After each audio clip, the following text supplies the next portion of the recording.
Global Reboot was created as countries and economies emerged from the pandemic. But rather than rebuilding the same old systems and the same old problems, we called for a reboot. I'm your host, Ravi Agrawal, Foreign Policy's Editor-in-Chief.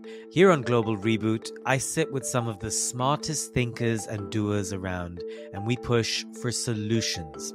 This season, we're looking at resetting the US-China relationship, dealing with the rise of AI, preserving our oceans, and much more. Check out Global Reboot in partnership with the Doha Forum, wherever you get your podcasts.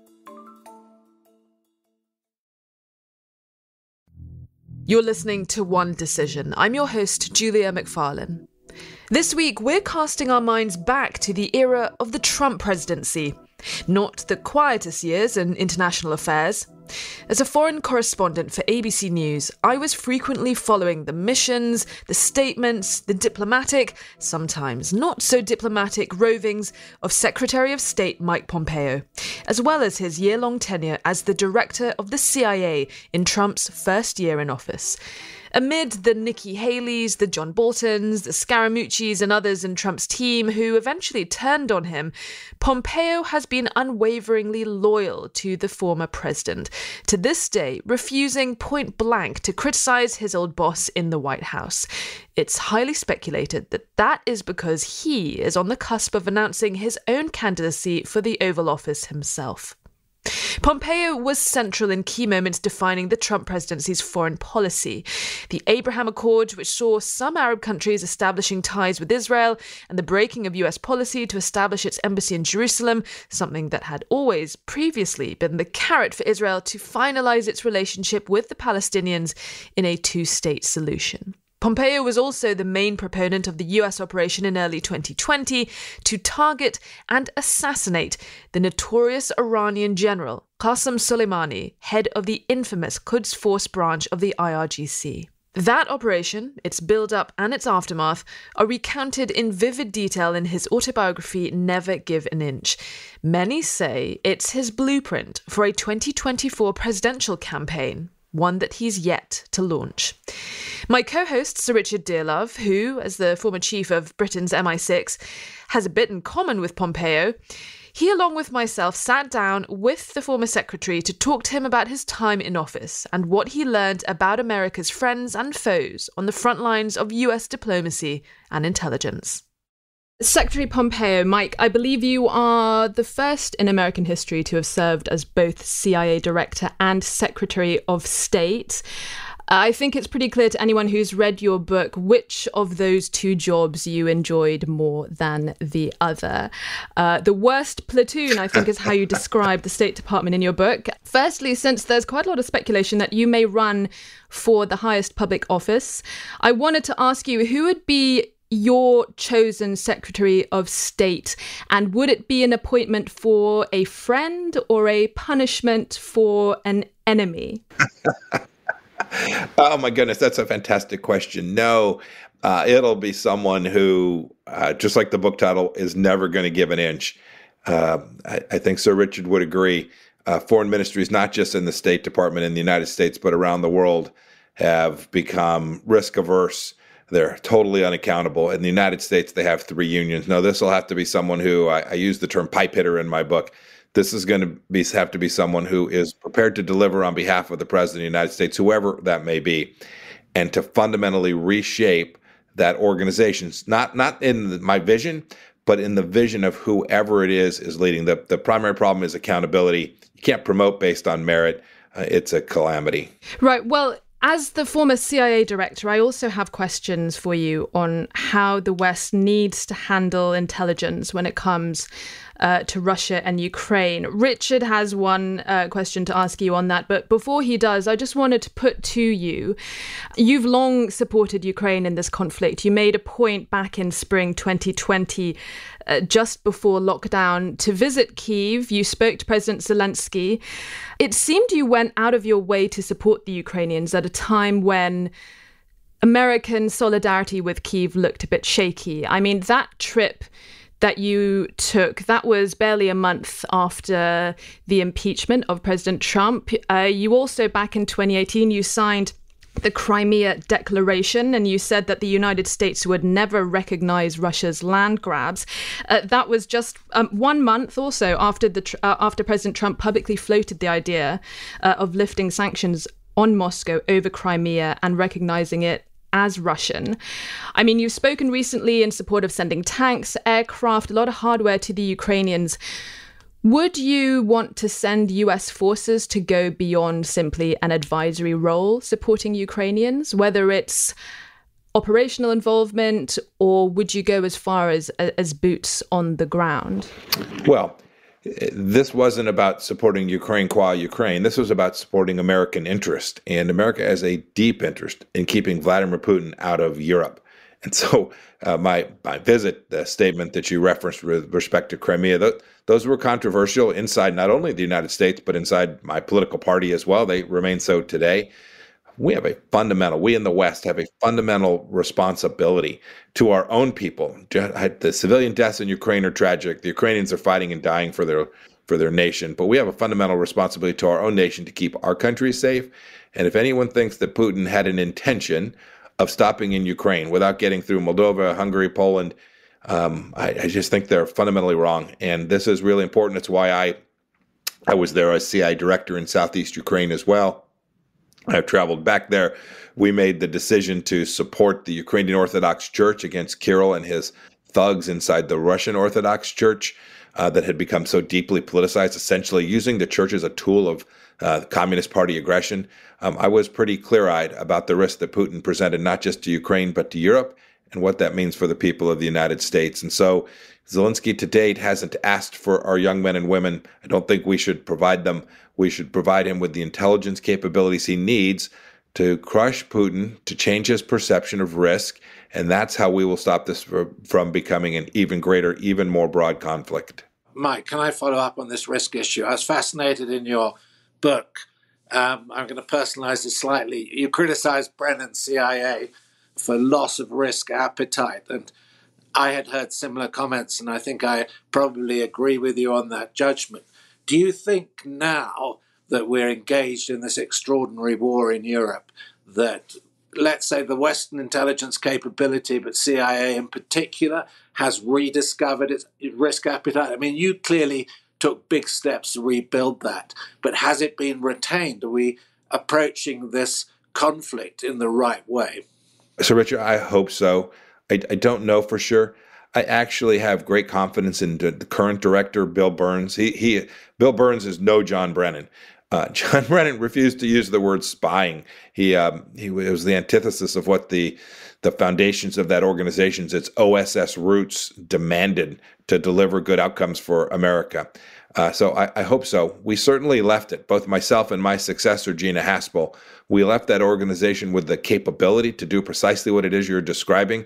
Now we just need to make sure that President Biden is clearing out the underbrush and permitting them to do the important work alongside our good friends in the United Kingdom, our partners in Europe, to deliver good intelligence so that we can, in fact, push back against Putin in the way you were describing. Yeah, well, I esteemed Gina in particular professionally. I thought she was a great CIA officer. And I think Bill Burns similarly is a man to be much admired. He's got a fantastically good track record. I agree with you on both. Mike, I wanted to ask you, we've seen, particularly with this conflict, a growing prominence of the Wagner Group on the ground, not just in Ukraine, but also in countries on the African continent.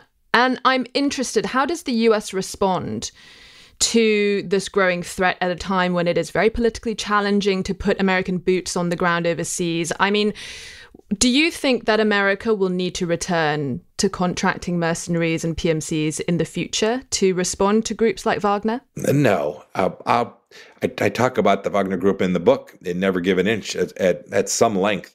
Look, these are paid mercenaries. They're Prigozhin's military being directed by Vladimir Putin. In fact, some ways challenging their own military. We saw them up close on the Euphrates River. When they crossed the river, we killed a couple hundred of them. This is. I take no pride in killing someone, but they were threatening American forces, and we had made clear to most senior Russian leadership that we weren't going to tolerate this. And so, when they began to bridge the river, we crushed them. And this is Julie, this is the deterrence model. We often think about this in terms of we get really tactical really quick. Back up. You have to convince Vladimir Putin that the cost exceeds the benefit. This is Math 101. This is an entry-level class at West Point.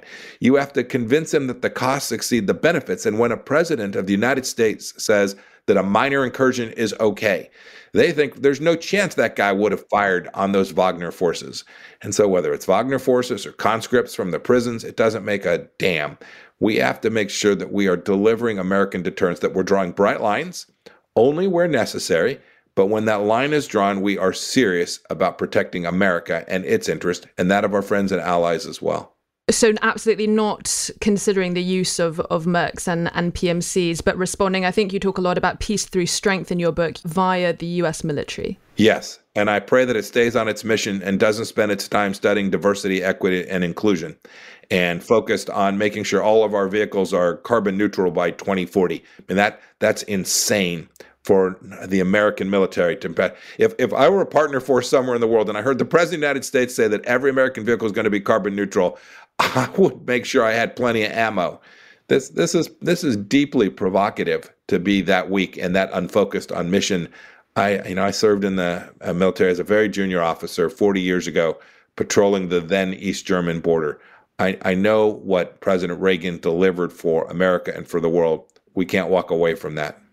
Right. Well, you clearly feel that the greatest threat that the US military, that the US and frankly the West needs to confront is that of China. And the question I have on that, really interestingly, President Trump's trade advisor, Peter Navarro, he said a couple of years ago that China was trying to control every UN organization, the Food and Agricultural Organization, the International Courts of Justice, DESA, the Department of Economic and Social Affairs. Many other bodies have former Chinese officials in positions of leadership. Now, ahead of the last US general election, you were on a trip here to London, and you were reported at the time to have told a closed dinner event with lawmakers that the head of the World Health Organization was too close to Beijing, and you claimed that on a firm intelligence foundation, a deal was made with China to allow Dr. Tedros to win election back in 2017 during the Trump presidency.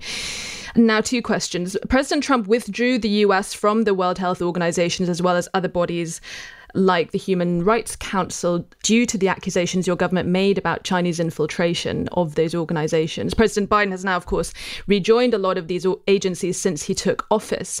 So I wanted to ask you, what can you tell us about that deal that was made between Beijing and the WHO? And what can the US do to stop Chinese meddling in international bodies other than just quit and boycott these organizations one by one? Or do you think perhaps engagement and re-entering, as Biden has done, may make it easier to influence against Chinese interests from the inside? Yeah, the engagement model is decades old, tired, and dysfunctional. We've allowed them to walk all over us at these international organizations. No greater piece of evidence would be Dr. Tedros's remarks in the wake of the Wuhan virus being transmitted to Europe, right? Tens of thousands of people getting on airplanes to Europe with a relatively lethal, highly contagious virus. And the WHO says, good on you, well played. I mean, that's just indecent. And so that's what engagement brought us. This is going to require confrontation of a fundamentally different order. So that means winning elections. We worked hard to win one at the World Intellectual Property Organization. Think about that. We were going to put the Chinese Communist Party in charge of maintaining global intellectual property. That is nutty. We need to make sure that we are everywhere putting people who will respect the rule of law, basic human dignity. And we've just allowed the Chinese to take the march on this. And so if the institution is broken, you can't hope and pray you're going to fix it. You can try, but when that fails, you got to go create some other institution that's actually going to achieve the outcome. It was always for us about American interest. If you have Iran, North Korea, and China in the UN Human Rights Organization, it's hard to say without just being either embarrassed or laughing. And so this is the weakness of the progressive left, thinking kumbaya moments happen if you'll just join hands and sit around the table. It is a mean, nasty world out there. We are going to have to confront Xi Jinping and his Communist Party in ways that we've not been prepared to do. And these international organizations, which are deeply infiltrated, and I would add the World Bank amongst them, as one of the most important. We need to make sure that we understand what China is doing with U.S. taxpayer money that is going to the World Bank, and make sure that it's being used for things that matter to America. And what about that deal that you referenced, Mike? Can you talk to us about that at all? Yeah, I don't want to say much about that other than we can see the evidence of when the Chinese are able to control who gets elected. I give you Dr. Tedros's actions in the wake of the Wuhan virus as evidence that this was not a straight-up proposition that got Dr. Tedros elected. I agree. I think Mike's made a really crucial point, because Tedros, right from day one, embraced the Chinese narrative on the pandemic. And the World Health Organization should have taken an independent stand. And Tedros absolutely failed to do that right from the first day. Richard, I think you had a question about Chinese spy balloons for Mike. Well, I just really wanted to say to Mike, or ask Mike, not for an explanation, but, why now? Why suddenly has this burst into the international press and become such a spectacular story? I got asked today by a newspaper about Chinese spy balloons, and I said, look, during my time in office, I never came across this as an activity, but it struck me now it's more of a Pacific Rim issue than a European issue, because I can't see, in terms of the geography, that they're likely to be used in Europe. But I just wondered on your explanation, Mike, as to why you think this is suddenly such a big deal. Oh my goodness, Richard, I don't know the answer to that. I don't know why this was the moment. We'll wait on folks to help us understand that a little bit better. And it's also the case that while this matters an awful lot, the failure to, more directly, granting permission to violate American sovereignty for 5 days with a balloon that clearly was collecting something. Maybe we jammed it. I suppose it's possible, but just the shame of having this balloon travel across the continental United States over some of our most sensitive military sites. That is a green light for Xi Jinping, who's testing our defensive systems. But most importantly, the president's resolve. That's the biggest geopolitical risk that flows from this. And I don't know what these other three items were. This is a historical in that we've not shut down bunches of things over North America before. And I don't have a ready explanation other than I think it is consistent with the directionally true statement that China and Xi Jinping's leadership there is becoming more and more brazen, not only in their overflights of Taiwan, but their espionage operations here in the United States. And never give an inch. I tell an incredible story about a spy operation here inside the United States, I think the largest ever conducted, that we shut down at the Chinese consulate in Houston, Texas. And if you're not going to give an inch, you certainly can't let them be inside the gates. And too many of us, it's certainly here in America, but it's true in the United Kingdom, it's true in Europe as well. You've got Chinese Communist Party leaders running all over your country, conducting espionage that is part and parcel of what you're seeing with this balloon. And we've just kind of said, you know what, that's okay because we're making a lot of money. This is going to change. You can see there's a real consensus in the United States that the time has come, and I'm proud that, and never give an inch. In the book I talk about this, we flipped the script from Dr. Kissinger's 1972 hypothetical. We now know it didn't work, and it's time to confront it.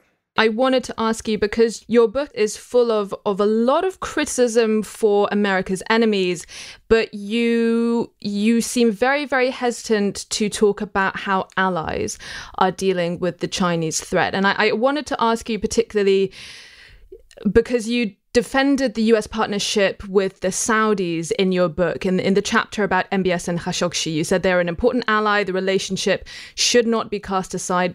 And you said that the relationship is between the two nations, transcending the government or the head of state of the day. But the Saudis have arguably not been hugely productive to the United States in the last year. I mean, they sided with Russia on the OPEC decisions, RE oil, and recently they hosted President Xi. They signed dozens of agreements, including this comprehensive strategic partnership, aligning China's Belt and Road Initiative with Riyadh's Vision 2030. I mean, China is Saudi Arabia's number one trade partner, major supplier of their tech and other goods, and the UAE have struck deals with Huawei to help them build hundreds of 5G towers back in 2019. And so I wanted to ask you, because you're close to the Emiratis and the Saudis. I believe the Emirati ambassador was at your book party in Washington, I understand. I mean, what conversations do you have with them about China? And do you think allies such as Saudi and the UAE will need to pick a side between the US and China? And do they need to do that now? Well, first of all, the characterization is important. It's not between the U.S. and China. It's between modernity and authoritarianism. That's the choice every country is going to have to make. Do you want to live in a world that looks Marxist, Leninist, with a surveillance state that wants to deny women the chance to have babies, or in some cases forces them to have them, that puts 1 million Uyghurs in prison? Those are the choices. It's not. It gets characterized as this is U.S. versus China. It's not it at all. It's about what do you want the world to look like? There is a Xi Jinping vision, and then there is a vision that looks more like what has created the opportunity for billions of people to rise out of poverty over the last decades.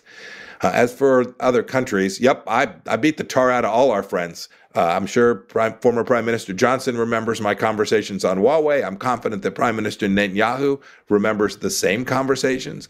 We were on a mission to make sure the whole world understood the challenge from the Chinese Communist Party. And as for the Kingdom of Saudi Arabia and the Emiratis, they are great security partners for the United States. I am confident we will remain their primary security partner. But when you have an administration like this one that plays footsie with the Iranians, think about this. The Kingdom of Saudi Arabia has Iranian missiles landing in its country nearly every day from Yemen. You wouldn't let that happen in your country. No nation would tolerate this. And so when you have an administration that says, yeah, but we're going to make a deal with the Ayatollah, we're going to give him a whole pile of money, and we're going to suck up to him, well, that causes hedging behavior of every one of our allies in the region. That did not happen in the same way on our watch. We made a partnership with Israel, a security partnership. We challenged the Ayatollah everywhere and always, Yemen, Syria, Lebanon. We challenged him everywhere. We denied him resources. $96 billion in foreign exchange reserves when I became Secretary of State, $4 billion the day I walked out of Foggy Bottom. We had confronted them. And when you flip that, as they did within hours, when you flip that script, they say, well, I'm not so sure that I don't need to be a little bit closer to China. And on the economic issues, China's a big trade partner of ours as well. Very difficult for us to throw, what do they say about glass houses and stones? We all have to figure out how to protect our national security platforms in the economic sphere as well. Well, I think Mike's put his finger on something which is absolutely crucial, is, on the one hand, how we take a tough line on China. But on the other hand, our economies now are intertwined.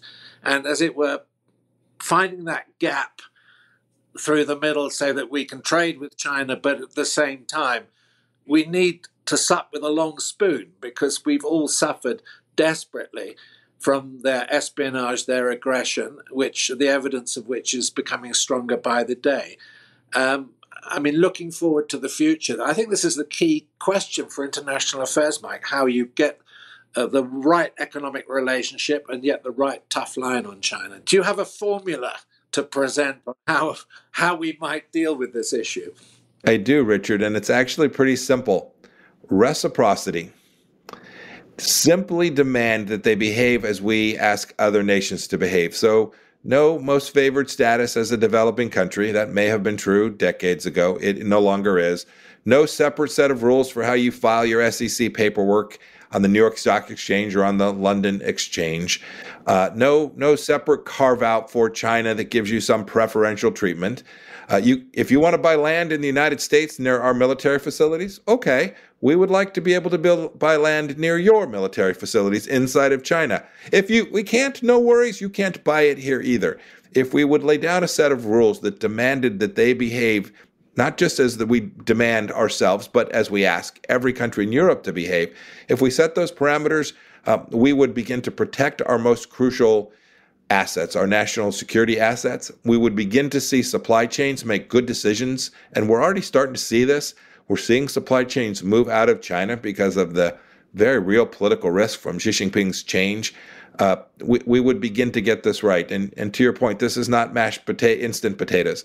This is going to take a period of time, but the realization of the political risk is already happening. We know what companies took in terms of write-downs in Russia.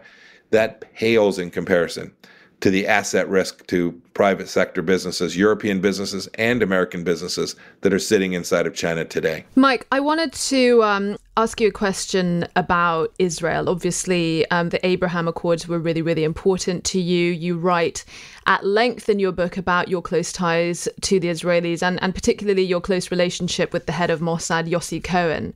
Very Saul Berenson, Tova Rivlin vibes in that section of your book. You spoke a lot about working You're quite with... the historian. You spoke quite a lot about working with Netanyahu, who is, of course, back in power.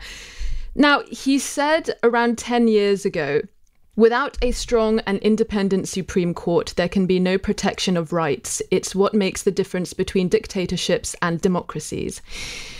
Mike, I wanted to ask you, because as you know, for more than a month now in Israel, there have been protests against the judicial reform plans that would give Netanyahu greater control of appointments to the bench. It would weaken the Supreme Court's ability to strike down legislation or rule against the executive. People say Bibi is doing this because he's currently on trial on corruption charges, which he denies. Do the protesters have a point? Is Netanyahu straying from the path of democracy? And this is a really important question to ask you, because as someone who may run for the office of the presidency, it's important to know if you feel that American friendship and allyship is conditional upon adherence to democratic principles and shared values, even with our friends. Oh, look, we always push for that everywhere, but we also are partners and friends with nations that aren't democracies. We were talking about the relationships we have in Southeast Asia and the Middle East. These aren't democracies. They have a system that is fundamentally different than ours. The Israelis are one of the most democratic nations in the world, and that they'll continue at it. And this to and fro, these protests you're seeing, we've had protests at our Supreme Court too. People are entitled to their own views. They had, during our time, we had 5 governments in Israel at different times. I don't want to get in the center of Israeli politics. That relationship is absolutely vital to us. It's why I wrote about it, because it was the linchpin of delivering good things for America. You said I was happy about the Abraham Accords for me personally. That's not remotely true. I'm happy about the Abraham Accords because the chance that a young U.S. Marine will have to fight and die in the Middle East someday is substantially lower now that peace and prosperity are on the march in the region.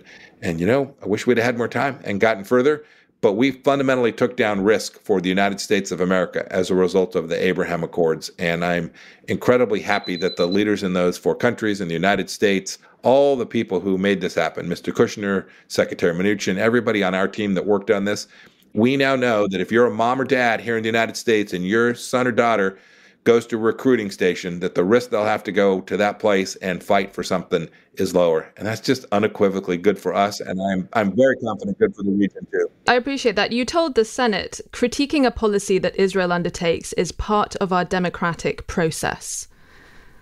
I'll ask you again. Sure. Is Netanyahu wrong? Look, I try to stay out of domestic politics, but when any country gets a policy that is inconsistent with something that's good for my country, we're gonna say, hey, here's what we think. Here's what we would prefer you do. But if you look at the list of troubles we have in the Middle East, let me tell you, that doesn't make the hit parade. Let's start with the fact that the Iranians continue to hold people with U.S. passports and British passports. Let's start with the fact that today the Iranians are trying to kill Americans here at home, including former U.S. senior government officials. So when you prioritize and you only write 400 pages, you got to rank them. I appreciate that. Let me ask you a question about US policy then, because as Secretary of State, you undid the Hansel memo that called Jewish settlements in the West Bank against international law. And the reason you gave in subsequent interviews was because you said Israel was not an occupying nation. Now, I've not been able to find you stating on the record your support for a 2-state solution. Mike, can I ask you if you support Israel annexing the remaining areas of the West Bank, if you support a 1-state solution, and if Palestinians should be offered a path to citizenship in order for Israel to continue calling itself a democratic state? Oh, well, it is a democratic state. It is not an occupying nation. This land, As an evangelical Christian, I am convinced from my reading of the Bible that 3,000 years on now, in spite of the denial of so many, is the rightful homeland of the Jewish people, and we should support Israel in its efforts. They'll find their own way to an outcome there. It may take much longer. Our theory of the case was this. What's in America's best interest?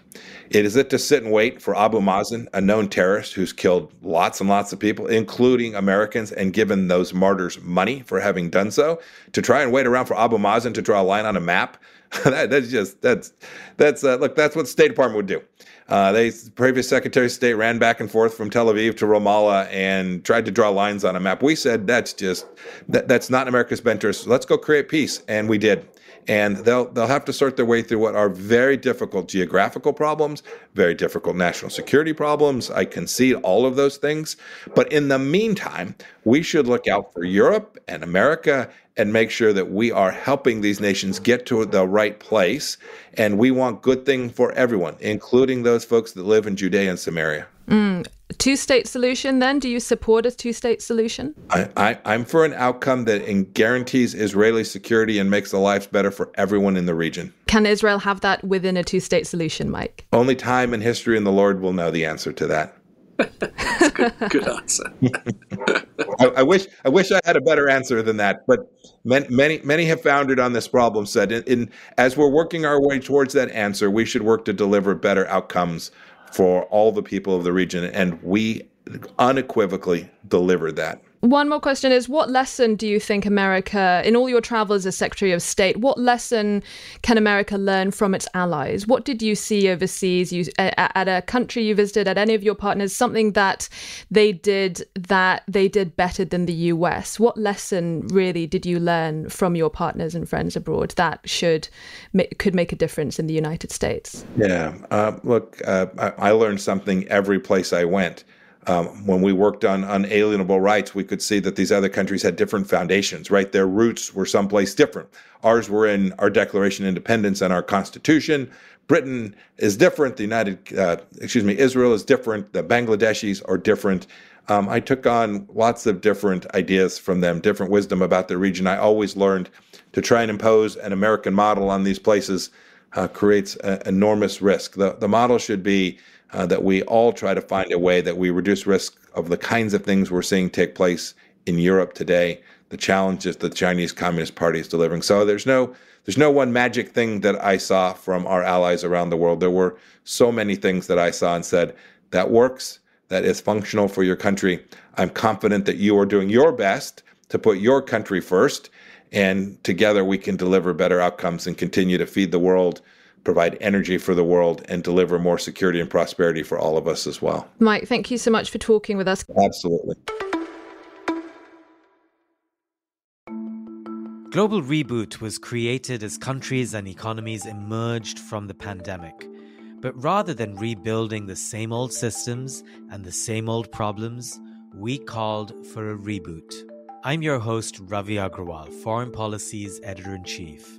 Here on Global Reboot, I sit with some of the smartest thinkers and doers around, and we push for solutions. This season, we're looking at resetting the US-China relationship, dealing with the rise of AI, preserving our oceans, and much more. Check out Global Reboot in partnership with the Doha Forum, wherever you get your podcasts.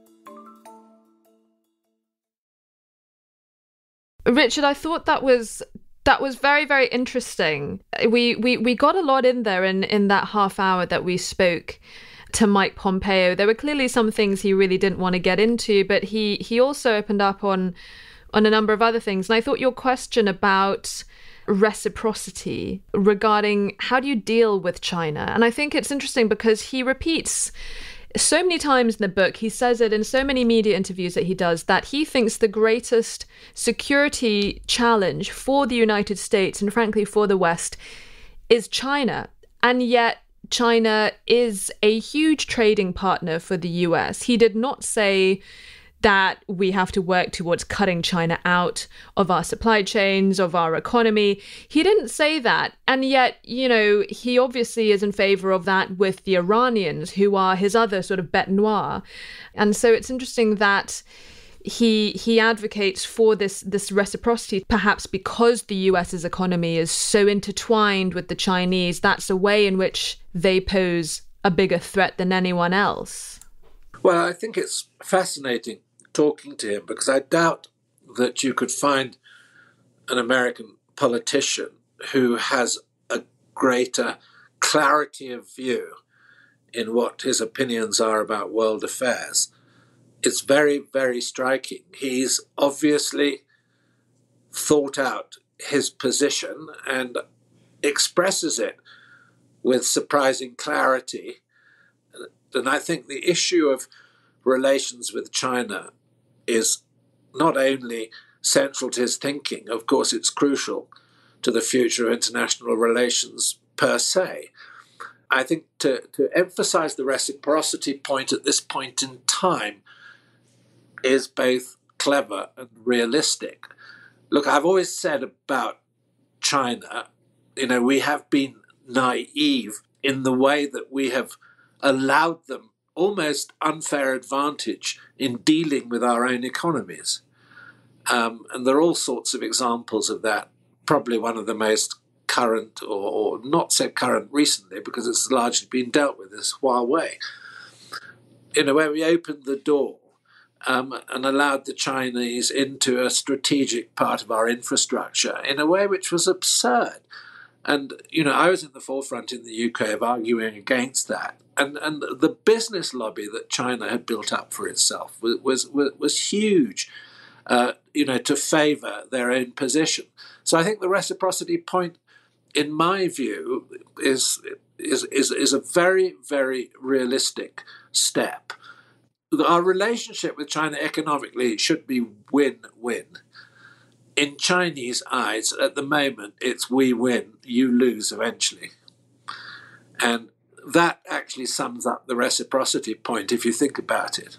But I mean, that's China's worldview. They have a zero-sum worldview with everything. And so a we win, you win sort of scenario is sort of outside of the Chinese way of thinking. But I think what's so interesting is you get China hawks like Mike Pompeo, who are very free to sort of let rip about the Chinese and about the threat of China. And I mean, he did this while he was in office, as well as now he's a private citizen.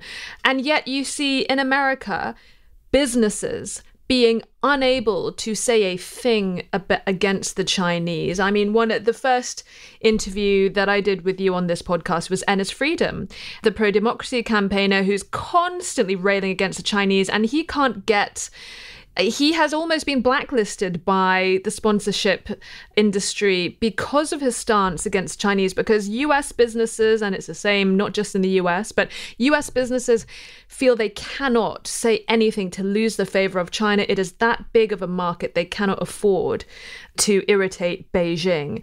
And so if Mike Pompeo does announce a run as presidency, and let's say he becomes the next US president, how does he balance that? How does he withstand business and industry who will no doubt say to him, look, you cannot cut us off from the Chinese. We cannot afford to lose them as a market. We have to work with them. We do need reciprocity. We need things like, favored status. We need to allow their citizens to buy land. We need to have more than just reciprocity. Well, I think in a way he expressed his philosophy that underlies that when he talked about the Wagner Group and that incident of them crossing the Euphrates and used the military lesson that he clearly learned at West Point when he talked about cost and outcome. And I think that his probable view in dealing with the Chinese in the future is to approach the economic relationship in cost and outcome. So if you take it to its logical end, then he would be supporting US business, but at the same time making it clear to the Chinese if they didn't reciprocate, the cost to them was going to be extremely high in terms of their activity in the US economy. Okay, easier said than done. I must say I'm quite impressed by the consistency of his arguments and his position. And I think that if you view the future trading relationship with China, there's going to be a lot of problems for a lot of companies, particularly if you get a US administration that's much more aggressive. But I mean, I think the one thing we must remember is even with the current Democrat administration in the United States, they're taking a much, much tougher line on China. The whole relationship with China is in the process of being reset. Well, what I think is something that we really need to talk about a bit more is, something that became really apparent as the US was trying to amass this global coalition against Putin's invasion of Ukraine, and particularly with the UN votes, with the joining of sanctions against Moscow. You saw, actually, the world was not with America in the response against Putin, really. It was European nations and close allies like the United Kingdom siding with the US on a lot of their votes, a lot of those sanction actions.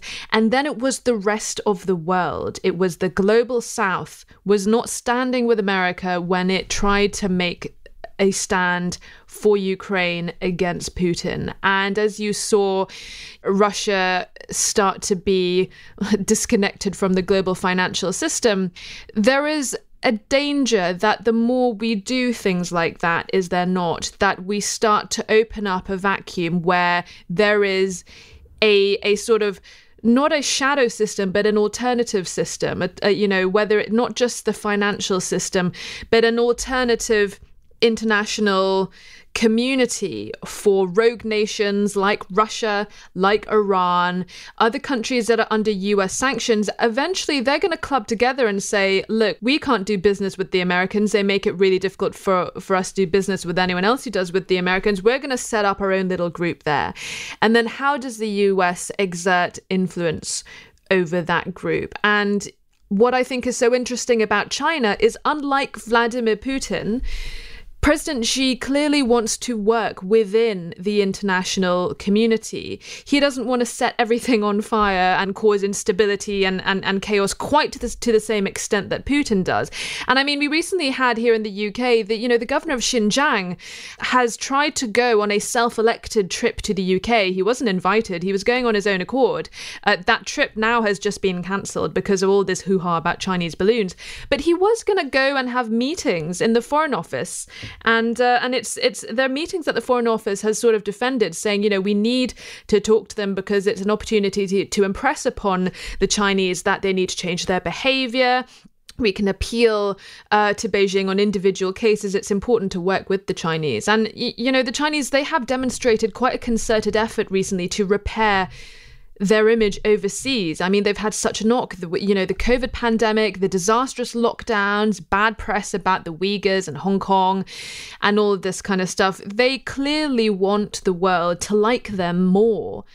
And so it is difficult because on the one hand, they pose the biggest threat to security and our intellectual property and our economy, but they at least want to work with the West a bit more than the Iranians, than the Russians. You're making a very good point. And the world is never going to operate as a consolidated alliance around US Western interest. Someone of my generation remembers extremely well during the Cold War the non-aligned movement and the countries that, as it were, wanted to hold themselves away from the confrontation of East and West, which was largely a strategic but an ideological confrontation. So, and within the non-aligned movement, there were many, many nuances of relationships between the Soviet Union on the one side and the United States on the other. And obviously countries like India, which were so prominent in the non-aligned movement, had both relationships, with the Soviet Union and with the United States. And in a way, what you're mentioning now, it isn't a carbon copy, but it's an echo of that sort of structure of international affairs. And all I would say is that, the US has many levers and influences that it can use within those areas of uncertainty where the relationships are nuanced, they're different. And, they might not appear quite to be what they are on the surface. And I think India is still one of the crucial examples of that. And the relationship with Modi is complex, or Modi's India is complex. But I would still argue that India is very cautious about its position for obvious reasons, its own problem with China.